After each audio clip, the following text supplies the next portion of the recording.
ിലേക്ക് സ്വാഗതം.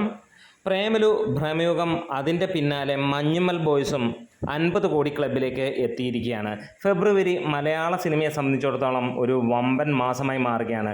ബാക്കിയുള്ള ഇൻഡസ്ട്രിയിലൊക്കെ വലിയ രീതിയിൽ പരാജയങ്ങൾ ഏറ്റുവാങ്ങുമ്പോൾ മലയാള film industry world wide box ഓഫീസിൽ പോയി കാശ് വാരിക്കൂട്ടുന്ന ഒരു മാസമായി വരുന്നു.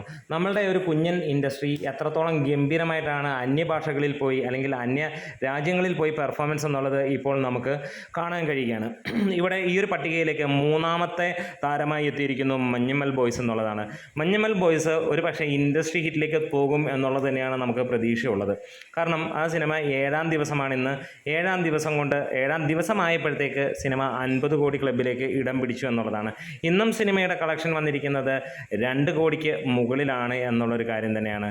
അപ്പോൾ കൊലത്തൂക്ക് തന്നെയാണ് സിനിമ മുന്നോട്ട് കൊണ്ടുപോകുന്നത്. ഇതിൻ്റെ തൊട്ട് പിന്നാലെ നിൽക്കുന്നത് പ്രേമലുവാണ്. പ്രേമലു ഇപ്പോൾ നമുക്ക് അല്ലെങ്കിൽ പിന്നിൽ നിന്നല്ല, ആദ്യമായി വന്നത് പ്രേമലു എന്ന് തന്നെ പറയാം. പ്രേമലു ഏകദേശം 70 കോടിയിലേക്കാണ് ഇപ്പോൾ എത്തിയിരിക്കുന്നത്. ദിവസങ്ങൾക്ക് മുമ്പ് സിനിമ 50 കോടിയിലേക്ക് കയറിയിരുന്നു. മറ്റൊരു സിനിമ എന്ന് പറഞ്ഞാൽ മമ്മൂട്ടി നായകനായി എത്തിയ രാഹുൽ സദാശിവം സംവിധാനം ചെയ്ത സിനിമ ഭ്രമയുഗമാണ്. 57 കോടിയിലേക്ക് സിനിമ ഇപ്പോൾ എത്തുന്നു. അങ്ങനെ മികച്ച രീതിയിലുള്ള ഒരു കളക്ഷനുമായിട്ടാണ് സിനിമ മുന്നോട്ട് പോകുന്നത്.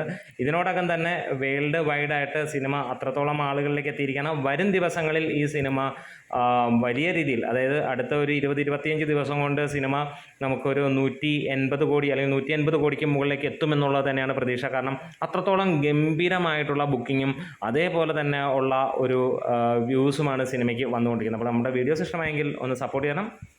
Great media.